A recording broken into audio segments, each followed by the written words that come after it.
Welcome to your Magic Moon message. This is the Peace Dealer. The moon is in Scorpio and the sun is in Gemini. I wanted to show you the Circle K that was getting built, but the line to the car wash was too much. That's probably heard that shuttle right there. But yeah, regardless, y'all, we are moments away from the full moon. Brace yourself for impact. A couple days, really, not moments. It's definitely going to be a wild full moon. A lot of people have relevant and prevalent predictions regarding that. So look forward to some unexpected events that will actually be triggered by the Uranus opposition to the moon in Scorpio, at the end of the moon in Scorpio. So I see start a new chapter to my left.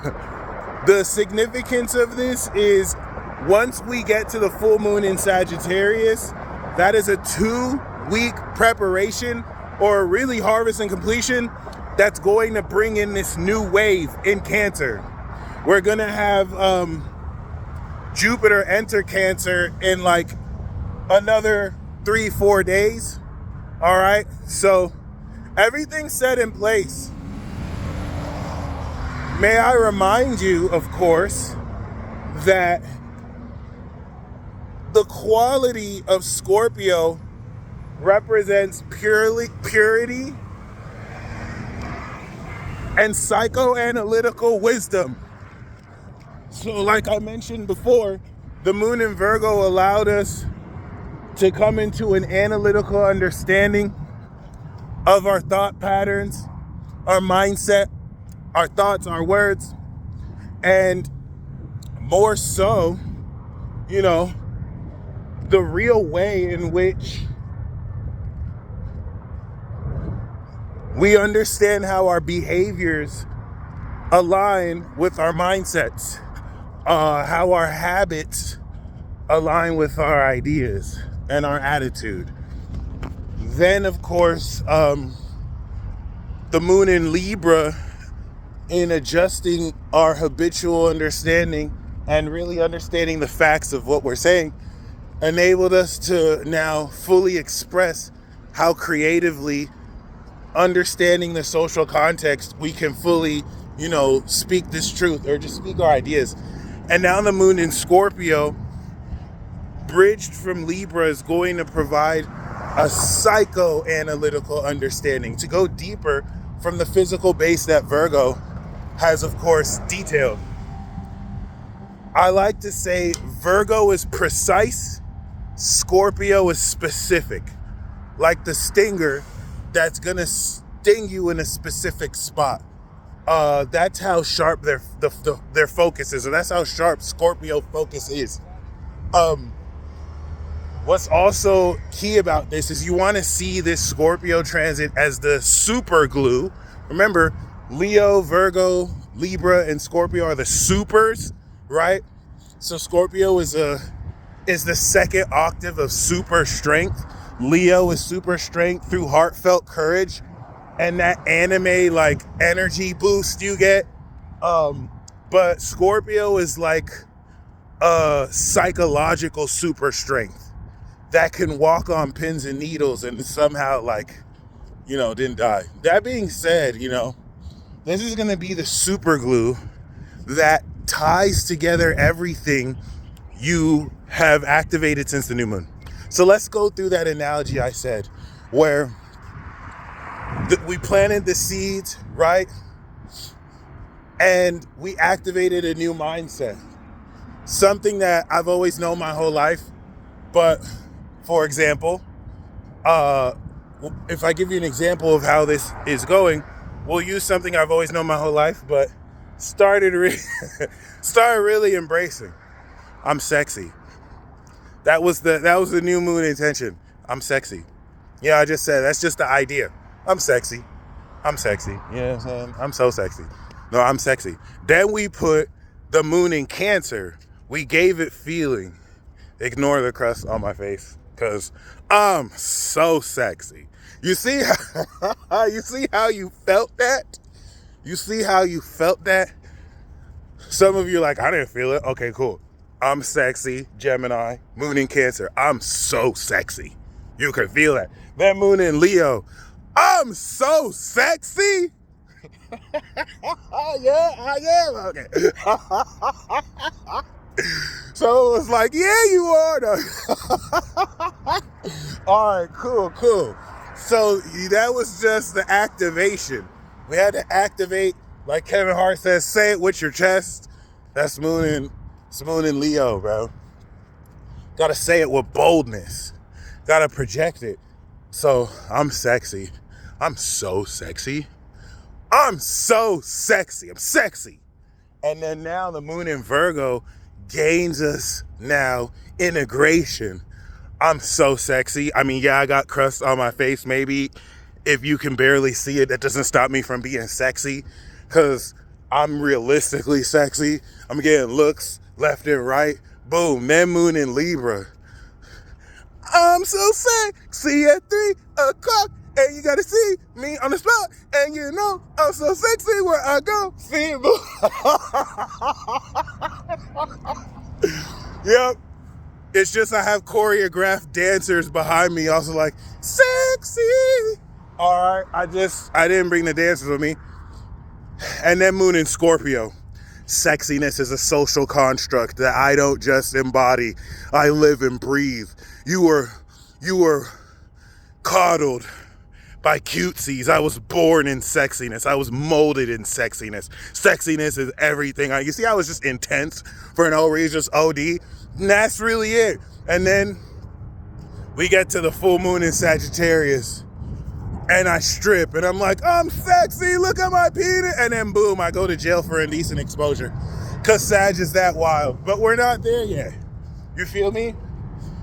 Like we just showed you, that is the pathway for how specifically we have developed an idea into now high magic.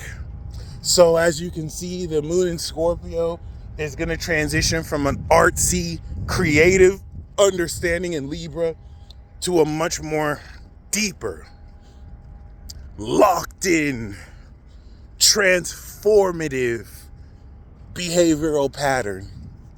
And you're going to understand how the behavior around your thought process is actively transforming. This is going to challenge last week when the moon was in Leo and you were speaking it boldly, for how you could take that a step deeper. It's going to take what you felt with the moon in Cancer and fully express that.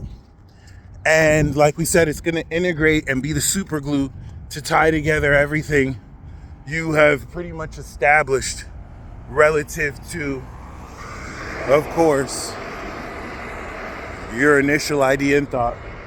So this is the last part where you want to say that magic word that you have activated.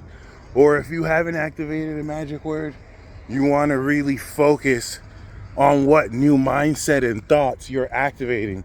This is where this isn't just some kind of like positive advice. You're actively creating magic. You're actively inputting and programming new ideas into your brain so that the process of your brain can just literally output the program. And I noticed we have this tendency of trying to manipulate and control the output and trying to like force ourselves and others to really, get the output we want. But you need only focus on the input. What are you inputting in your brain? Let your brain do the rest. Your subconscious mind is a powerful MFer. So really spend this time here, because Scorpio is very receptive to subtleties and nuances socially and psychological states that help you dive deeper into a transpersonal realm of yourself, beyond just the physical and beyond just like nervous habits. So this is going to really unveil perhaps anything that could be clashing or getting in the way with ideas that you have at this point accepted you're moving forward with. All right. Venus is in Taurus. So the opposition we had with Venus in Taurus and Moon in Scorpio anchored this natural entrance of your heart, grounding what it loves. Infinity gang, baby! And putting yourself in a position to realistically manifest much more tangibly. This is going to be great for now grounding the actions in the direction you took to polish your finances, and to also see some stability when it comes to platonic and romantic relationships, all right, at your fingertips. So I do kind of hold out there. You're going to see, socially on the news and in your environment, things intensify. The moon squaring Pluto is a very dangerous aspect in Scorpio to Aquarius, because it's going to remind you how much more unhinged humanity slowly is getting, and how much fed up most people are, which is why you have to make sure you don't catch yourself slipping and tapping into this Kool-Aid energy in the air. All right, not that it's a bad thing, but the intensity of the energy can make people snap. Or I'm not going to say it's the energy that makes people do it, but the intensity in the air could lightly correlate with people just, like an average day where someone's just fed up. And if you get too caught up in like personal biases or cognitive biases people have, you'll lose sight of the fact that some people may just be using you to get their frustration off versus having any real issue with you. Or they might have a real issue with you. So you just want to play it by ear there. But that square is a completion relative to the previous moon Aquarius we had. And this is also going to play a pivotal role in the intensity around how you continue to transform out of... The fuck is that? That's not a cat. Or maybe it is. How you continue to transform out of old patterns. What's good, man? Have a blessed day. Likewise, sir. That's what's up. How you continue to transform out of old patterns, and also really put yourself in a position to realistically understand how facets of society are changing right in front of your eyes before you see it when the moon is in Sag. So yeah, yo. We are going to have the opposition to Uranus at the end of Moon in Scorpio, which should be very shocking and revelatory. But I would say deep revelations that unveil psychological facets of your behavior will really begin to give you more pieces of the puzzle, and you're going to feel disconjointed processes come together. Something that felt, because with Gemini, it's just wind blowing all over. So it could feel like you're just saying all these words and you're just thinking, but it's going to be a good feeling to actually feel that, okay, you weren't just saying it. It's been breaking through the ground. You've been seeing evidence. And then when the moon goes into Sag, boom, baby. Probably one of the wildest full moons and most magical full moons we'll have. It's going to shift your perspective entirely.